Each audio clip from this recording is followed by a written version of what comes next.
जय सिया राम। कैसे हैं आप सब? उम्मीद करता हूँ बढ़िया होंगे।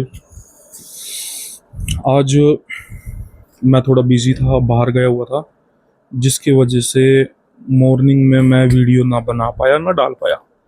लेकिन अब भी मैं आया हूँ, तो घर हूँ अभी, तो अब समय लगा तो मैं इसीलिए वीडियो बना रहा हूँ इवनिंग टाइम पे ज्योतिष के ऊपर। हमने सूर्य के बारे में जाना था, आप लोगों ने अच्छा रिस्पॉन्स भी दिया और देंगे भी थोड़ा थोड़ा करके। अभी 2 ही 3 वीडियो डली हैं, उस हिसाब से ठीक है, व्यूज़ भी ठीक हैं, लाइक भी ठीक है और आपका ठीक है, सब बढ़िया है। मैं कहूँगा कि आप सब्सक्राइब करें, वीडियो को ज़्यादा से ज़्यादा शेयर करें। जो लोग हमसे जुड़ना चाहते हैं हमसे जुड़िए। आगे आने वाले टाइम पे हम ज्योतिष की क्लासेस शुरू कर रहे हैं, वो भी ज़रूर इंटरेस्ट करें, उनमें ले और ज़रूर ज्योतिष की क्लासें लें। हमने सूर्य के बारे में कल बात करी थी और आज हम बात करते हैं चंद्रमा के बारे में। भाई, चंद्रमा जो होता है वो लगन से लेके द्वादश भाव में विशेष रूप से क्या फल देता है। पहले तो मैं ये बताऊंगा आपको, यदि हम सूर्य को थोड़ा गहनता से समझे, बात तो मुझे चंद्रमा पे करनी थी लेकिन मैं सोच रहा हूँ कि हम सूर्य को ही थोड़ा अच्छे से समझे तो ज़्यादा अच्छा रहेगा।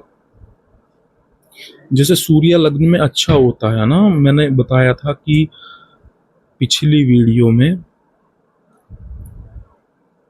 कि जिस भाव में ग्रह होता है उसी भाव का हमें उपाय करना होता है। आप पता नहीं इस बात को समझ पाए नहीं समझ पाए, कितना समझ पाए कितना नहीं।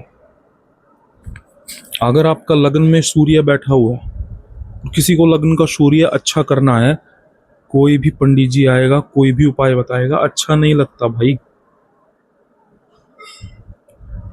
आज मैं करनाल गया था, एक क्लाइंट थे जिनको कैंसर की प्रॉब्लम है। उनकी कुंडली देख के किसी ज्योतिष वाले बंदे ने या किसी भी पंडित जी ने, यार जिसने भी, जो भी वटेवर, उसने उनको उपाय बताया, उसने उनको स्टोन डलवा दिया। सिंह लगन की कुंडली है, चंद्रमा द्वादश भाव में बैठा हुआ है उसका, सूर्य स्वयं उसका अष्टम भाव में विराजमान है, राहु से प्रताड़ित है। ऐसे में उसको काफी ज्यादा दिक्कतों का सामना करना पड़ रहा है पहले ही, और वो उसे गारंटी दे रहा है कि आप ये उपाय कीजिए, आप ये रत्न पहनिए। चंद्रमा का रत्न पहना दिया, राहु का रत्न पहना दिया।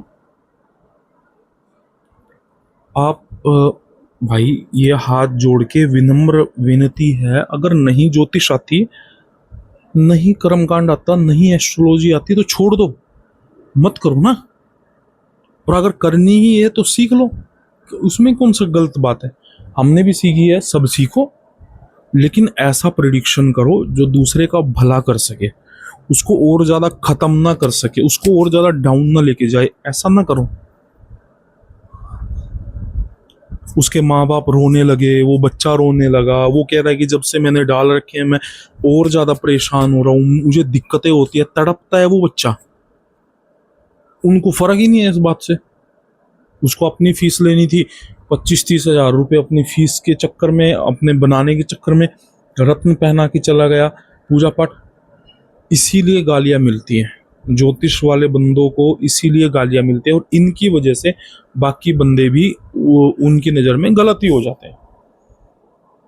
तो मैं बताना चाहता हूँ, जिस व्यक्ति के लग्न के अंदर सूर्य विराजमान है उसको भगवान सूर्य नारायण को जल देकर ही ठीक किया जा सकता है, अगर वो गलत परिणाम दे रहा है तो। पहली बात तो ये कि लग्न के में बैठा हुआ सूर्य कभी गलत परिणाम नहीं देता, फिर भी अगर देता भी है बाई चांस 1% मान के चलो कि आपको दिक्कत दे रहा है किसी भी बात में, तो आपको क्या करना चाहिए? नेत्र से संबंधित दिक्कत देगा, हृदय से संबंधित दिक्कत देगा, गहरी बात है, समझने की बात है, मस्तिष्क से संबंधित दिक्कत भी दे सकता है लग्न में बैठा हुआ सूर्य, कभी कभी किसी किसी स्थिति परिस्थिति में, अगर वो शत्रु राशि में विराजमान है तो, और किसी पाप ग्रह के द्वारा दृष्ट है या पाप ग्रह के साथ विराजमान है तब, ये कंडीशन होती है भाई। दूसरी बात, यदि हम और ज़्यादा अच्छे से बात करें, थोड़ा और गहरी बात करें, तो मैं कहूँगा कि लग्न में बैठे हुए सूर्य को आप जो है वो भगवान सूर्य को जल अर्पण करके उस जल में चंदन, कुमकुम, चावल डाल करके और भगवान सूर्य को सूर्य उदय होते हुए समय दें, तो आपका सूर्य ठीक होगा, रिजल्ट अच्छा मिलेगा, नेत्र संबंधी रोग आपके ठीक होंगे। दूसरी बात, दूसरे भाव में हम परिवार, कुटुंब, ये सब देखते हैं और उसी प्रकार से हम उसका उपाय भी करते हैं। दूसरा भाव हमारे परिवार से संबंध करता है, धन से संबंध करता है, वैसा ही उसका उपाय, यदि कोई भी व्यक्ति सूर्य किसी का द्वितीय भाव में विराजमान है, उसको प्रताड़ित कर रहा है, तो उसका उपाय यही है कि उसको हमेशा अन्न का दान करना चाहिए, उसको भोजन का दान करना चाहिए, और भोजन में भी मीठा। सूर्य को मीठा पसंद है, तो हमेशा मीठे का दान करें, मीठा खाए, मीठा खिलाए। तृतीय भाव में किसी के सूर्य विराजमान है, वहां वो दिक्कत दे रहा है, परेशान कर रहा है किसी भी बात से लेकर, किसी भी बात को लेकर के, तो उसका उपाय सबसे अच्छा, तृतीय भाव में बैठे हुए सूर्य का सबसे अच्छा उपाय यही है कि वो अपने भाइयों के साथ, यदि भाई नहीं है तो भाई के जैसे जो उसके मित्र हैं, जो उसके संबंधी हैं, ताऊ चाचा के जो लड़के हैं, उनके साथ प्रेम प्यार बनाए, तालमेल बनाए, उनके किसी भी प्रकार से सहायता करें, उसका सूर्य मजबूत होगा, पराक्रम देगा, कॉन्फिडेंस देगा, उसका आत्मबल बढ़ाएगा। तृतीय भाव की बात की जाए तो ये सबसे अच्छा उपाय है। चतुर्थम भाव में हमें क्या करना चाहिए? चतुर्थम भाव की बात करें तो भाई चतुर्थम भाव में सबसे अच्छा उपाय क्या है? चतुर्थम भाव हमारा माता से संबंध होता है, चतुर्थम भाव हमारा प्रॉपर्टी से संबंध रखता है, हमारे कर्म से संबंध रखता है और हमारे साधन से संबंध रखता है।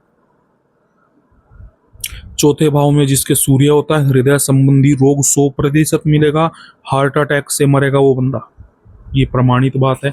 दूसरी बात, हाँ ये है दूसरी बात सबसे अच्छा ये है कि सूर्य जिसका चतुर्थम भाव में विराजमान है, उसको अपनी माता की सेवा करनी चाहिए, उसको गाय की सेवा करनी चाहिए, उनको देसी गाय का पालन करना चाहिए, और देसी गाय का पालन नहीं कर सकते तो गौशाला में जाएं और गाय को हरा चारा जरूर दान करें।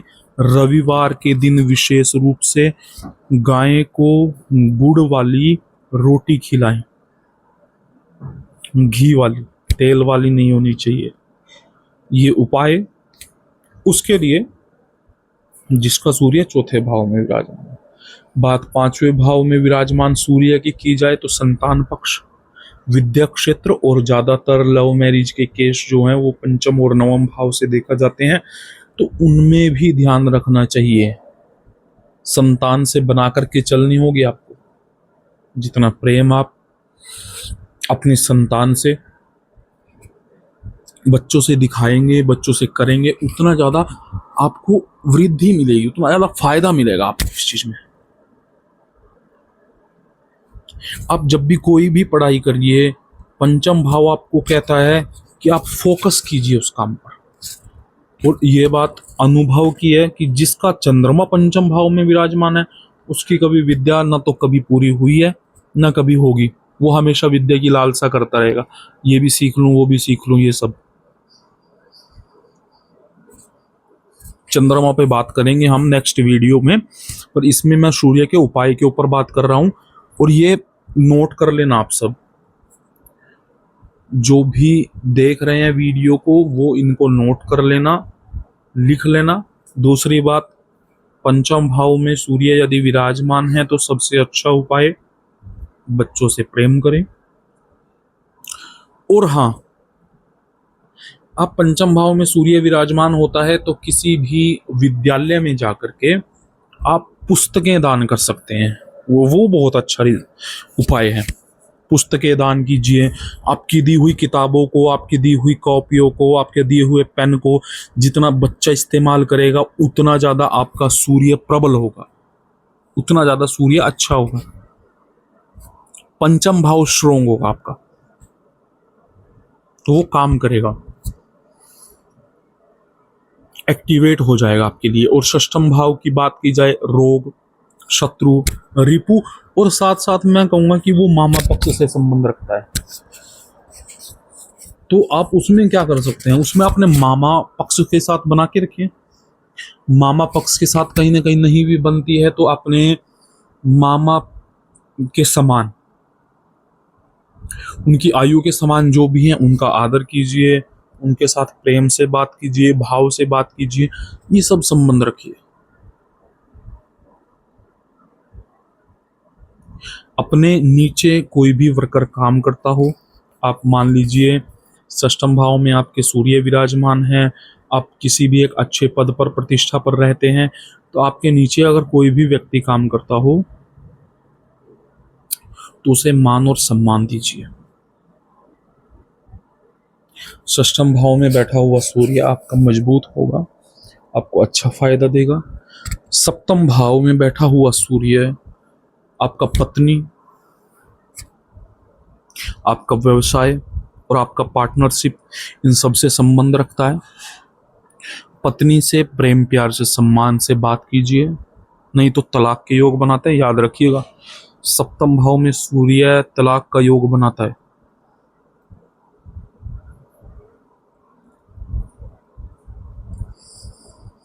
और हम और अच्छे से यदि इसके बारे में हम बात करें तो ये भी कह सकते हैं कि सूर्य जिसके सप्तम भाव में विराजमान होता है, ज़्यादातर उसको अपने ही बिजनेस में, अपने ही पार्टनर्स से, जो उसके बिजनेस पार्टनर होते हैं उन सब से दिक्कतों का सामना करना पड़ता है। तो उन दिक्कतों का सामना ना करना पड़े, अपने सूर्य को मजबूत करें, अपने सूर्य को ठीक करें, और उसको ठीक करने के लिए अपनी पत्नी का सम्मान करें। महीने में एक रविवार पत्नी को कुछ ना कुछ बाहर जरूर खिलाने के लिए लेकर जाएं। और अगर शादी नहीं हुई है या शादी हुई है तब भी पत्नी के साथ, पत्नी की उम्र की जितनी भी औरतें हैं सबके साथ प्रेम से, प्यार से, उपमान से, सम्मान से पेश आए। किसी के साथ भी बदसलूकी ना करें, किसी को धोखा ना दे। अष्टम भाव में बैठा हुआ सूर्य आपको डिप्रेशन में लेकर के जा सकता है। अष्टम भाव में बैठा हुआ सूर्य आयु को क्षीण कर सकता है। अष्टम में बैठा हुआ सूर्य आपकी विद्या को खत्म कर सकता है। अष्टम में बैठा हुआ सूर्य बहुत नुकसान करता है। शनि का भाव है, तो शनि के भाव में सूर्य से सावधान रहें। सूर्य को यहाँ मजबूत करने के लिए सबसे बढ़िया, किसी भी शिवालय में जाएं और सूर्य से संबंधित जितनी भी वस्तुएं हैं उन सब का दान करें। लाल दाल, वस्त्र, गुड़, शक्कर, नारियल जो पानी वाला होता है, जो भी बाकी भी सामग्री है वो सब शिवालय में दान करें। भगवान शिव की आराधना करें, भगवान शिव की तपस्या करें। नित्य प्रति सूर्य उदय से पहले जागृत हो जाएं। अष्टम भाव में और द्वादश भाव में जिनके सूर्य विराजमान होता है उनको मांस और मदिरा का सेवन नहीं करना चाहिए। सावधान रहें, नहीं तो आपके साथ जल्दी ही कोई अनहोनी होने की संभावना होती है। ऐसे व्यक्ति अधिक आयु नहीं जी पाते। हार्ट से संबंधित ब्लॉकेज की दिक्कत देता है, बार बार हार्ट का ऑपरेशन भी करा सकता है, और एक ही बार में, एक ही झटके में आपको ईश्वर का संबंध भी बना सकता है। तो वो ना हो, उसके लिए सूर्य को मजबूत करें।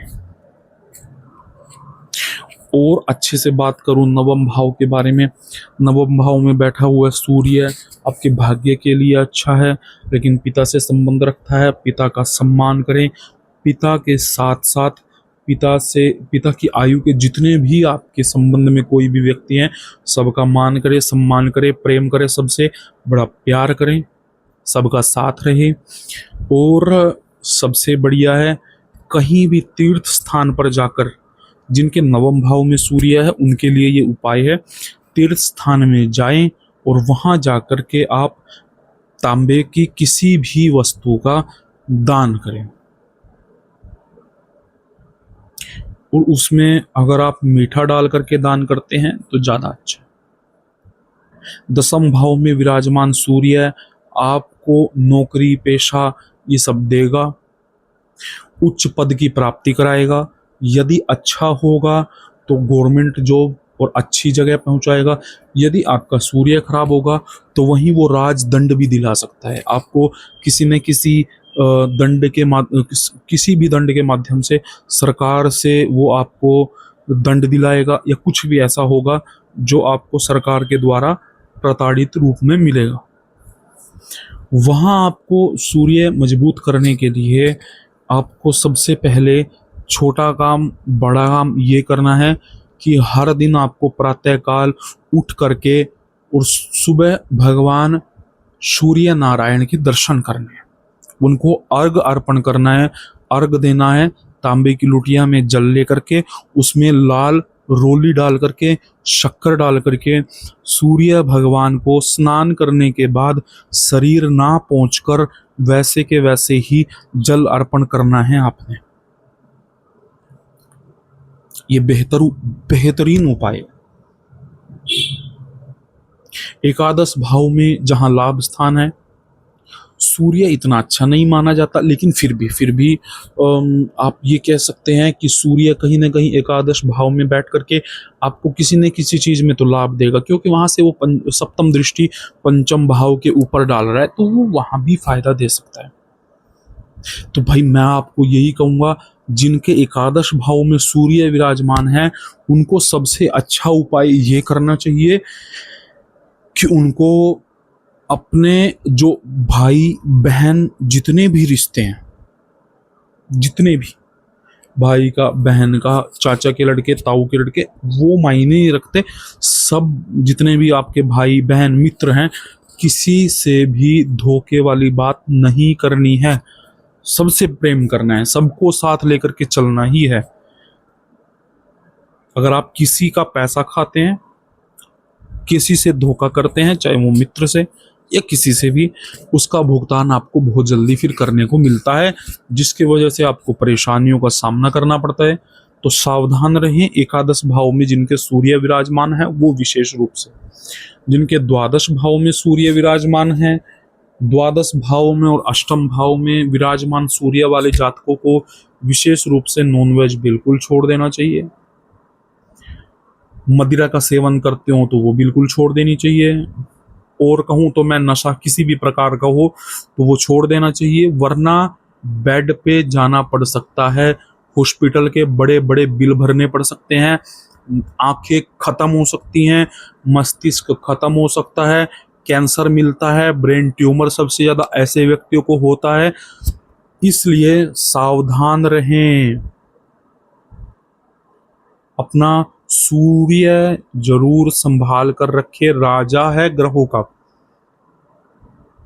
तो आज की वीडियो में इतना ही, बात करते हैं अगली वीडियो में चंद्रमा के बारे में, और मैं आपसे कहूंगा इस वीडियो को अधिक से अधिक शेयर करें, हमसे जुड़ें। और दूसरी बात, जिन जिन का सूर्य जिस भाव में विराजमान है वो उस भाव के अनुसार उपाय कीजिए, और कमेंट में हमें बताइए कि आपने जो सूर्य आपका जिस भाव में विराजमान है, आपने क्या उसके अनुसार उस फल को भुगतान किया है या नहीं किया है, या उसका रिजल्ट आपको कैसा मिला है। इस चीज के विषय में जरूर बताइए। जय सिया राम, जय श्रीमन नारायण। मिलते हैं जल्दी ही आप सबको अगली वीडियो के माध्यम से।